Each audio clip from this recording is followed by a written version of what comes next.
Praise the Lord. Minute with God's word. నేటి దిన వాగ్దానము. కీర్తనలు 140 వచనము. నిశ్చయముగా నీతిమంతులు నీ నామమునకు కృతజ్ఞతాస్తుతులు చెల్లించెదరు. యథార్థవంతులు నీ సన్నిధిని నివసించెదరు. ఎవరు నశించిపోరాదని దేవుని సంకల్పం. దాని అర్థం ఏమంటే, ప్రతి ఆత్మ ప్రభు దృష్టిలో ఎంతో ప్రశస్తమైనది.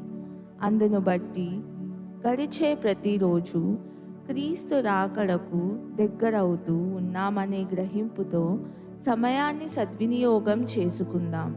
అందును బట్టి వెళ్ళండి, ప్రకటించండి, బోధించండి.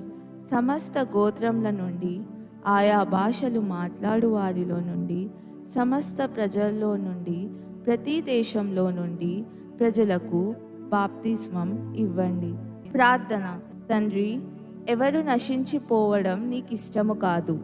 నేను నా సౌఖ్య వలయం నుండి బయటకు వచ్చి నీ రాజ్యములోకి తీసుకురాగలిగినంత మంది ప్రజలను తీసుకొని వచ్చుటకు సహాయము చేయండి.